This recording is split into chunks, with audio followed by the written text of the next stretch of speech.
Hello students. आज हम पढ़ेंगे एक्टोकार्पस में रिप्रोडक्शन।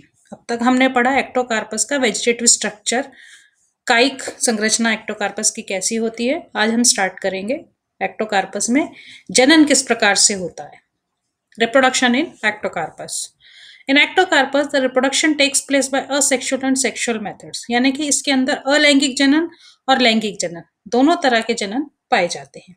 आज हम मेनली असेक्सुअल रिप्रोडक्शन किस प्रकार से होता है उसके बारे में पढ़ेंगे। तो asexual reproduction in Ectocarpus. Asexual reproduction takes place with the help of biflagellate heteront zoospores, यानी कि एक्टोकार्पस के अंदर अलैंगिक जनन द्विकशाभिकीय विषम कशाभिक चल बीजाणुओं के द्वारा होता है। इसके अंदर जो जूस्पोर्स बनते हैं, जो चल बीजाणु बनते हैं, अर्थात असेक्सुअल रिप्रोडक्शन किसके द्वारा होता है? चल बीजाणुओं के द्वारा होता है। और चल बीजाणु कैसे होते हैं? द्विकशाभिकी होते हैं। दो कशाभिकाएं पाई जाती हैं, लेकिन दोनों कशाभिकें अलग अलग तरह की होती हैं, हेट्रॉन्ट होती हैं, अर्थात विषम कशाभिकीय होती हैं। असेक्सुअल रिप्रोडक्शन स्पोरोफिटिक डिप्लॉयड, यानी कि हमने कहा था कि एक्टोकार्पस के अंदर दो तरह की प्लांट बॉडी होती हैं, हैप्लॉइड प्लांट बॉडी और डिप्लॉयड प्लांट बॉडी। तो हम डिप्लॉयड प्लांट बॉडी से शुरू करते हैं, जो कि स्पोरोफिटिक प्लांट भी कहलाती है। डिप्लॉयड प्लांट को हम स्पोरोफिटिक प्लांट भी कह सकते हैं, बीजाणु उद्भिद पादप भी कह सकते हैं। तो बीजाणु उद्भिद पादप जो कि डिप्लॉयड होता है, वो दो तरह के बीजाणुधानियां बनाता है। Sporophytic diploid plant produce two type of sporangia. पहले स्पोरेंजिया कैसे होते हैं? यूनिलोक्यूलर, यानी कि एक कोष्ठकीय, और दूसरा होता है प्लूरिलोक्यूलर स्पोरेंजिया या न्यूट्रल स्पोरेंजिया, यानी कि बहुकोष्ठकीय। प्लूरी मीन्स बहुत सारे, लोक्यूल मीन्स कोष्ठक। तो बहुकोष्ठकीय बीजाणुधानियां और एक कोष्ठकीय बीजाणुधानियां। एक्टोकार्पस का द्विगुणित पादप, जिसको कि हम बीजाणु उद्भिद पादप भी कहते हैं, उस पादप के ऊपर दो तरह के स्पोरेंजिया बनते हैं, एक कोष्ठकीय स्पोरेंजिया और बहुकोष्ठकीय स्पोरेंजिया, या जिसको हम न्यूट्रल स्पोरेंजिया या उदासीन बीजाणुधानियां भी कहते हैं। ये दोनों तरह के स्पोरेंजिया में जूस्पोर्स बनते हैं, और ये दोनों तरह की बीजाणुधानियां एक ही पादप के ऊपर भी बन सकती हैं और अलग अलग पादप के ऊपर भी बनती हैं। यानी कि कुछ डिप्लॉयड प्लांट्स ऐसे हैं जिनके ऊपर की दोनों तरह की बीजाणुधानियां बन जाती हैं, एक कोष्ठकीय भी बन जाती हैं, फिर प्लूरिलोक्यूलर या बहुकोष्ठकीय भी बन जाती हैं। जबकि कुछ बीजाणुउद्भिद पादप ऐसे हैं जिन पे या तो यूनिलोक्यूलर बनती है या सिर्फ प्लूरिलोक्यूलर स्पोरेंजिया बनते हैं। कुछ भी हो, यूनिलोक्यूलर जो स्पोरेंजिया जो हैं, एक कोष्ठकीय बीजाणुधानियां, चल बीजाणुधानियां जो हैं, वो हमेशा अगुणित चल बीजाणु बनाती हैं, हैप्लॉइड जूस्पोर्स बनाती हैं, और प्लूरिलोक्यूलर स्पोरेंजिया यानी कि बहुकोष्ठकीय बीजाणुधानियां हमेशा द्विगुणित चल बीजाणु बनाती हैं। Plurilocular sporangia always form diploid zoospores, यानी कि एक कोष्ठकीय बीजाणुधानियों में अगुणित चल बीजाणु बनते हैं और बहुकोष्ठकीय बीजाणुधानियों में द्विगुणित चल बीजाणु बनते हैं। ये आप देख सकते हो, एक ही प्लांट के ऊपर दोनों तरह की बीजाणुधानियां। ये पूरा प्लांट है, यूनिसीरिएट प्लांट आपको दिखाई दे रहा है। सेल्स इसके अंदर रेक्टेंगुलर हैं। इन सेल्स में ये छोटी छोटी शाखाएं हैं, इनको हम उप शाखाएं भी कहते हैं। ये तो मुख्य शाखाएं हैं, इन मुख्य शाखाओं से छोटी छोटी शाखाएं निकलती हैं, जिसको हम उप शाखाएं कहते हैं, ब्रांचलेट्स भी बोलते हैं। इन ब्रांचलेट्स के अंतिम सिरे के ऊपर बीजाणुधानियां बनती हैं। ये है प्लूरिलोक्यूलर बीजाणुधानी, यानी कि बहुकोष्ठकीय। आप देख रहे हो कोष्ठक दिखाई दे रहे हैं, तो ये बहुकोष्ठकीय बीजाणुधानी। ये है एक कोष्ठकीय बीजाणुधानी या यूनिलोक्यूलर स्पोरेंजिया, यानी कि इसमें एक ही कोष्ठक दिखाई दे रहा है। तो ये हैप्लॉइड जूस्पोर्स बनाएगी और ये डिप्लॉयड जूस्पोर्स बनाएगी। यहां पर दोनों तरह के बीजाणुधानियां एक ही पादप के ऊपर उपस्थित है। तो सबसे पहले हम पढ़ते हैं एक कोष्ठकीय बीजाणुधानियां या unilocular sporangia. Unilocular sporangia develops singly from apical cell of small branchlets. जैसे कि मैंने बताया, छोटी छोटी उपशाखाएं होती हैं, उनकी जो शीर्षस्थ कोशिका है, एपिकल सेल है, वो एक्टिव होकर के बीजाणुधानी प्रारंभिका की तरह कार्य करने लग जाती है और साइज में बड़ी हो जाती है। The terminal cell of the branchlet gradually increase in size and becomes ellipsoidal, और इसकी शेप जो है वो एलिप्सॉइडल हो जाती है और ये अपने साइज में बड़ी हो जाती है। इसको हम कहते हैं स्पोरेंजियल इनिशियल। अब इसका न्यूक्लियस, सबसे पहले nucleus of this cell divides by meiotic division, यानी कि ये कैसी होती है, डिप्लॉयड होती है कोशिका इसकी, क्योंकि प्लांट स्पोरोफिटिक है तो सेल्स डिप्लॉयड हैं, तो स्पोरेंजियल इनिशियल भी डिप्लॉयड होगा। अब इस डिप्लॉयड न्यूक्लियस के अंदर सबसे पहले मेयोसिस होगा, अर्धसूत्री विभाजन होगा, जिससे कि 4 हैप्लॉइड न्यूक्लियस बन जाएंगे। अब उन चारों हैप्लॉइड न्यूक्लियस में लगातार बहुत सारे समसूत्री विभाजन होंगे, जिससे कि करीब 30 to 64 हैप्लॉइड न्यूक्लियस बन जाते हैं। तो एक ही सेल के अंदर, एक स्पोरेंजिया के अंदर 32 से लेकर 64 तक हैप्लॉइड न्यूक्लियस बन जाते हैं। अब न्यूक्लियस तो बन गए, लेकिन इसके अंदर किसी तरह का वॉल फॉर्मेशन नहीं होता, इसीलिए इस पूरी कोशिका में एक ही कोष्ठक रहता है, लेकिन न्यूक्लियस की संख्या बहुत ज्यादा होती है। इसके अंदर जो जीव द्रव्य होता है, जो प्रोटोप्लाज्म होता है, वो भी अब छोटे छोटे टुकड़ों में टूट जाता है, और उतने ही टुकड़ों में टूटता है जितने कि उसके अंदर न्यूक्लियस होते हैं। हर न्यूक्लियस थोड़ा थोड़ा साइटोप्लाज्म लेकर के एक एक जूस्पोर के अंदर विकसित हो जाता है। Each nucleus gets surrounded by protoplasm segment and ultimately metamorphosis into zoospores. यानी कि हर न्यूक्लियस एक एक थोड़ा थोड़ा साइटोप्लाज्म लेकर के, थोड़ा थोड़ा प्रोटोप्लाज्म लेकर के कायंत्रण के द्वारा एक एक जूस्पोर बनाता है। तो एक बीजाणुधानी में 32 से 64 चल बीजाणु बन जाते हैं, जो कि हैप्लॉइड होते हैं। हर जूस्पोर पायरिफॉर्म यानी कि किडनी की शेप का होता है, एक न्यूक्लियस लिए होता है, और उसके लेटरली इंसर्टेड अनइक्वल फ्लैजिला होते हैं। उसके पार्श्व में, पार्श्व की भित्ति पे 2 असमान कशाभिकाएं पाई जाती हैं। इसके अलावा चल बीजाणु के अंदर आइस्पॉट और क्रोमेटोफोर्स भी प्रेजेंट होते हैं। फ्लैजिला में अगर हम देखें तो जो इसका एंटीरियर फ्लैजिला है, जो अग्रभाग का फ्लैजिला है, वो बड़ा होता है और पेंटोनेमेटिक होता है, यानी कि विप्लेश होता है, और जो आगे की तरफ डाइवर्टेड होता है, जबकि पीछे का जो छोटा होता है और वो एक्रोनेमेटिक होता है या टिंसल शेप होता है, और पीछे की तरफ डाइवर्टेड होता है। तो एक ऊपर की तरफ और एक नीचे के 2 फ्लैजिला होते हैं। ऊपर वाले फ्लैजिला के ऊपर छोटे छोटे मैस्टिगोनीम्स पाए जाते हैं, जिसको कि हम पेंटोनेमेटिक बोलते हैं, और नीचे के फ्लैजिला के ऊपर मैस्टिगोनीम्स नहीं पाए जाते, इसलिए हम उसको एक्रोनेमेटिक बोलते हैं।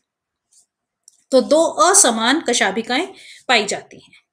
ये जूस्पोर्स एक ही बीजाणुधानी के अंदर होते हैं सारे, एक कोष्ठ की बीजाणुधानी होती है, उसके अंदर 32 से 64 किडनी शेप जूस्पोर्स बन जाते हैं। ये जूस्पोर्स सुबह 6 बजे के आसपास, 6 से लेकर 12 बजे के बीच में डिस्चार्ज होते हैं। जब ये डिस्चार्ज होते हैं, उस समय उस बीजाणुधानी के शीर्ष के ऊपर एक छोटा सा छिद्र बन जाता है, टर्मिनल पोर बन जाता है, ये terminal pore in the sporangium, और वहां से ये सारे ऊज आउट हो जाते हैं, यानी कि बाहर निकलते हैं। जब ये बाहर निकलते हैं तो ये एक जिलेटिनस मैट्रिक्स के अंदर निकलते हैं। इनके चारों तरफ एक लिक्विड होता है जिलेटिन का, उसके अंदर ये सारे के सारे जूस्पोर्स होते हैं, और पूरे के पूरे ग्रुप में ये बाहर की तरफ निकलते हैं। बाहर निकलने के बाद ये एक बार को जूस्पोरेंजियम के ऊपर ही लगे रहते हैं, यानी कि जो बीजाणुधानी से ये छेद से बाहर निकलते हैं, उस छेद के चारों तरफ ही रहते हैं, और करीब 30 से लेकर 60 सेकंड तक ये इनएक्टिव रहते हैं।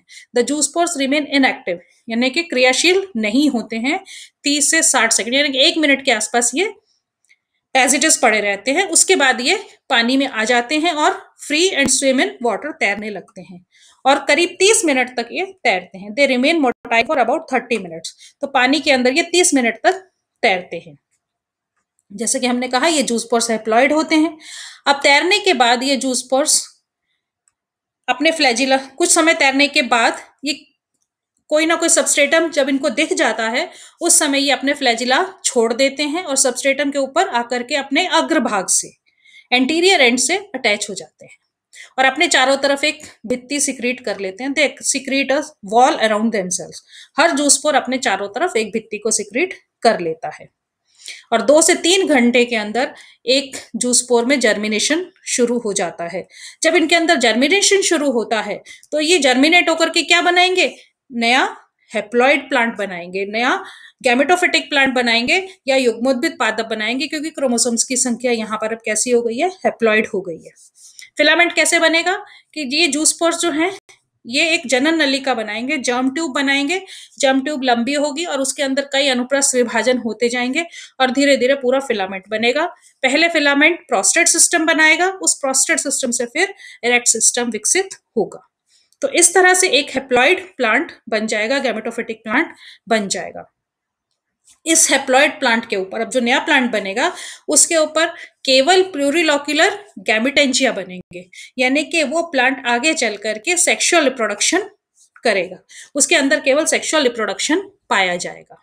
उसके ऊपर क्या बनेगी, बहुकोष्ठकीय गैमेटेंजिया, युग्मक धानियां, यहां पर बीजाणु धानियां नहीं बनेगी। उसके बारे में हम आगे पढ़ेंगे जब हम सेक्सुअल रिप्रोडक्शन पढ़ेंगे। अकॉर्डिंग टू नाइट, शूसिंग एंड कॉथबेयर, इन्होंने ये कहा कि कभी कभी जूस स्पोर्स जब रिलीज होते हैं स्पोरेंजिया में से, उस समय उनके अंदर पेयरिंग हो जाती है कि दो हैप्लॉइड तो होते ही हैं, दो हैप्लॉइड जूस स्पोर्स आपस में फ्यूज हो जाते हैं और एक जायगोट बना देते हैं। लेकिन इस जायगोट का बाद में क्या होता है उसके बारे में अभी तक कोई भी इंफॉर्मेशन नहीं है। ये आप देखो, ये यूनिलॉक्यूलर स्पोरेंजिया है, ये शीर्ष के ऊपर बने हुए हैं, एक कोष्ठकीय हैं, ये सब यूनिलॉक्यूलर स्पोरेंजिया। ये यहाँ पर विकास दिखाया गया है कि कैसे यूनिलॉक्यूलर स्पोरेंजिया बनते हैं। हमेशा सेप्टा के ठीक नीचे की जो कोशिका है, कोशिका भित्ति है, वहां पर फिलामेंट में शाखा बनती है। ये शाखा ये देखो अब बन रही है, इसमें ये नीचे की शाखा थोड़ी स्टॉक सेल वृंत कोशिका के रूप में, और ऊपर की कोशिका जो है वो स्पोरेंजियल इनिशियल बनाएगी। अब इसका पहला विभाजन अर्धसूत्री होगा, 4 न्यूक्लियस बनेंगे, 4 से 8, 8 से 16, 16 से 32, तो इस तरह से करीब 32 से लेकर 64 न्यूक्लियस बन जाते हैं। और इसका जो जीव द्रव्य है वो भी उतने ही टुकड़ों में टूट करके एक थोड़े थोड़े एक एक जूस पोर ये बना दिया। तो ये एक ही कोष्ठक है, यहाँ पर किसी तरह की भित्तियों का निर्माण अंदर नहीं होता है। तो यहाँ पर 32 से 64 जूस पोर बन जाते हैं। ये किडनी शेप जूस पोर्स हैं, ये आप देख सकते हो। एक जूस पोर कैसा दिखाई देता है, ये एक न्यूक्लियस है, ये साइटोप्लाज्म है, ये इसका एंटीरियर हिस्सा है अग्रभाग, और ये पश्च भाग। ये एक कशाभिका जो छोटी है पीछे की तरफ पश्च भाग पे है, और ये कशाभिका बड़ी है पेंटोनेमेटिक, ये अग्रभाग आगे की तरफ डाइवर्टेड है। अब ये पानी में तैरता है, 30 मिनट तक तैरने के बाद ये अपने अग्रभाग से आकर के आधार से चिपक जाता है। उस समय इसकी कशाभिकाएं नष्ट हो जाती हैं और ये अपने चारों तरफ एक भित्ति स्त्रावित कर लेता है। अब इसके अंदर अंकुरन होता है तो ये जर्म ट्यूब निकलती है, जनन नलिका बन जाती है। इस जनन नलिका में देखो फिर इसका न्यूक्लियस समसूत्री विभाजन से लगातार विभाजित होता है और ये जनन नलिका लंबी होती जाती है। इस तरह से ये लंबी होती गई। अब ये पूरा प्रोस्टेट सिस्टम बन गया। इसी से फिर ऊपर की तरफ अगर इरेक्ट सिस्टम डेवलप हो जाता है तो एक नया गैमेटोफिटिक हैप्लॉइड प्लांट बन जाता है एक स्पोरोफिटिक प्लांट से। तो ये तो था कि किस तरह से यूनिलॉक्यूलर स्पोरेंजिया स्पोरोफिटिक प्लांट से गैमेटोफिटिक प्लांट का निर्माण करते हैं। दूसरा आता है प्लूरिलॉक्यूलर या न्यूट्रल स्पोरेंजिया, बहुकोष्ठकीय या उदासीन बीजाणु धानियां। Plurilocular sporangia also develop from the apical cell of the branchlets of diploid sporophytic plant। जिस तरह से स्पोरोफिटिक प्लांट के ऊपर यूनिलॉक्यूलर स्पोरेंजिया बने उसी तरह से शाखाओं, छोटी छोटी शाखाएं जो है, उप शाखाएं जो हैं, उनके अंतिम सिरे के ऊपर प्लूरिलॉक्यूलर स्पोरेंजिया भी बनते हैं। जो कोशिकाएं प्लूरिलॉक्यूलर स्पोरेंजिया बनाती हैं, the cell which function as sporangial initial and enlarges in size, यानी कि अपने साइज में बड़ी हो जाती हैं वो कोशिकाएं और गोल हो जाती हैं या थोड़ी सी लंबी हो जाती हैं। अब इन कोशिकाएं जो कि बीजाणुधानी प्रारंभिका बना रही है कोशिका, उस कोशिका के अंदर बहुत सारे अनुप्रस्थ और लंबवत, ट्रांसवर्स और लंबवत विभाजन होते हैं जिससे कि क्यूबॉइडल सेल्स बनती हैं, यानी कि आयताकार कोशिकाएं बन जाती है बहुत सारी, करीब 660, एक कोशिका से 660 आयताकार कोशिकाएं बन जाती हैं और सबका इसका जो न्यूक्लियस है वो समसूत्री विभाजन से विभाजित होता है। तो बनने वाली सभी कोशिकाएं कैसी होती हैं? डिप्लॉयड होती हैं। बनने वाली सभी कोशिकाओं में क्रोमोसोम्स की संख्या द्विगुणित होती है। ये जो आयताकार कोशिकाएं हैं, ये अपने आप को 20 से 40 अनुप्रस्थ परतों के अंदर व्यवस्थित कर लेती हैं। तो पूरा का पूरा एक जो अपने कह सकते हैं कि हम जो पूरी की पूरी प्लूरिलोक्युलर स्पोरेंजिया है, वो करीब 660 आयताकार कोशिकाओं से मिलकर के बनी हुई होती है। इसीलिए उसको हम बहुकोष्ठकीय बीजाणुधानियां कहते हैं, क्योंकि बहुत सारे कोष्ठक हो गए उसके अंदर। 660 कोष्ठक अगर है तो बहुकोष्ठकीय बीजाणुधानी कहलाती है। ये आप देखो, यहाँ पर आपको ये जो दिख रही है डार्क कलर की, ये हैं बहुकोष्ठकीय बीजाणुधानियां या प्लूरिलोक्युलर स्पोरेंजिया। ये साइज में आपको लंबे भी दिखाई दे रही हैं, जबकि यूनिलोक्युलर स्पोरेंजिया जो हमने पहले वाले पढ़े थे वो गोल थे आकार में, ये लंबी हैं। और आप ये देखो यहाँ पर ध्यान से, आपको ये रोज दिखाई दे रही हैं। ये कोष्ठक जैसी संरचनाएं छोटी छोटी पतली पतली इनके अंदर दिखाई देती है। अब हर जो क्यूबॉइडल सेल, क्यूबिक सेल जो बनी है, जिसके अंदर की एक एक न्यूक्लियस है जो कि डिप्लॉयड है, वो न्यूक्लियस कायांतरण के द्वारा एक एक द्विकशाभिकीय चल बीजाणु का निर्माण करता है। एक चल बीजाणु का निर्माण होता है जो कि द्विकशाभिकीय है, लेकिन उसका न्यूक्लियस कैसा है? डिप्लॉयड है। ये जूस्पोर यानी कि ये डिप्लॉयड जूस्पोर की संरचना बिल्कुल यूनिलोक्युलर स्पोरेंजिया के हेप्लॉयड जूस्पोर जैसी ही होती है, केवल इनके क्रोमोसोम्स की संख्या में डिफरेंस होता है। Zoospores of plurilocular and unilocular sporangia are identical in structure, but zoospores of plurilocular sporangia are diploid and zoospores of unilocular sporangia are haploid. यानी कि प्लूरिलोक्युलर और यूनिलोक्युलर दोनों तरह के बीजाणुधानियों में एक जैसे जूस्पोर्स बनते हैं। देखने में वो बिल्कुल एक जैसे होते हैं, लेकिन बहुकोष्ठकीय बीजाणुधानियों के जूस्पोर्स डिप्लॉयड होते हैं और एक कोष्ठकीय बीजाणुधानियों के जूस्पोर्स अगुणित या हेप्लॉयड होते हैं। अब ये डिप्लॉयड जूस्पोर्स स्पोरेंजियम से बाहर आते हैं, बिल्कुल वही उनका पैटर्न होता है जो हमने पहले पढ़ा, और बाहर आकर के ये 4 से 5 घंटे तक गतिशील रहते हैं, पानी में तैरते रहते हैं। उसके बाद आधार से अटैच होकर के अपने अग्रभाग से कशाभिकाएं छोड़ देते हैं और इनमें अंकुरन शुरू हो जाता है। अंकुरित होकर के ये पुनः एक डिप्लॉयड प्लांट का निर्माण करते हैं, तो वापस स्पोरोफिटिक प्लांट बनाते हैं। यूनिलोक्युलर स्पोरेंजिया गैमेटोफिटिक प्लांट बनाता है, जबकि प्लूरिलोक्युलर स्पोरेंजिया डिप्लॉयड या स्पोरोफिटिक प्लांट बनाते हैं। इस स्पोरोफिटिक प्लांट के ऊपर बाद में एक कोष्ठकीय और बहुकोष्ठकीय दोनों तरह के बीजाणुधानियां बन जाती हैं। तो इसके ऊपर बीजाणुधानियां बनती है, जबकि यूनिलोक्युलर स्पोरेंजिया में जो स्पोर्स बने थे उनके ऊपर गैमेटेंजिया बनते हैं, तो वो सेक्सुअल रिप्रोडक्शन में पार्टिसिपेट करते हैं। जबकि प्लूरिलोक्युलर स्पोरेंजिया से बने हुए नए प्लांट सेक्सुअल रिप्रोडक्शन के अंदर पार्टिसिपेट नहीं करते, ये केवल असेक्सुअल रिप्रोडक्शन करते हैं। ये आप देख सकते हो किस तरह से विकास होता है। ये उपशाखा है, उपशाखा की लास्ट की कोशिका जो है वो बीजाणुधानी बनाएगी बहुकोष्ठकीय। इसके अंदर देखो ये लंबवत विभाजन भी होते हैं और ट्रांसफर डिवीजन भी इस तरह से होते हैं। अनुप्रस्थ विभाजन भी हो रहे हैं और लंबवत विभाजन भी हो रहे हैं, जिससे कि ये बहुत सारे कोष्ठक बन गए और हर कोष्ठक में एक एक न्यूक्लियस है। हर न्यूक्लियस कायांतरण के द्वारा एक एक जूस्पोर बनाता है। ये जूस्पोर इस तरह के दिखाई देते हैं, तो बिल्कुल वैसे ही हैं। ये ओरिजिनली आप देख सकते हो कि इस तरह से इनके अंदर कोष्ठक दिखाई देते हैं, इसीलिए इसको हम बहुकोष्ठकीय बीजाणुधानियां कहते हैं। These diploid zoospores multiply only sporophytic plant only and they don't play the role in alternation of generation। जैसा कि मैंने बताया, ये सेक्सुअल रिप्रोडक्शन में पार्टिसिपेट नहीं करते, क्योंकि आगे चलकर सिर्फ स्पोरोफिटिक प्लांट बनाते हैं और स्पोरोफिटिक प्लांट के ऊपर फिर 2 तरह के स्पोरेंजिया लगते हैं। The formation of unilocular and plurilocular sporangia is affected by environmental condition like temperature and salinity of water।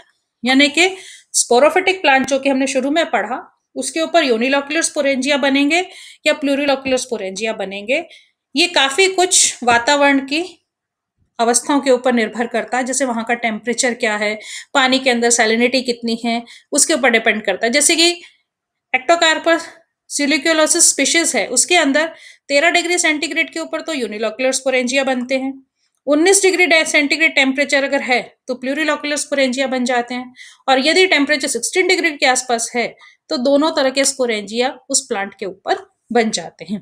तो इस तरह से टेम्परेचर कंट्रोल काफी रहता है फॉर्मेशन ऑफ यूनिलोक्युलर प्लूरिलोक्युलर स्पोरेंजिया के ऊपर। तो ये तो था किस तरह से एक्टोकार्पस के अंदर दो तरह के स्पोरेंजिया के द्वारा अलैंगिक जनन पाया जाता है। Thank you.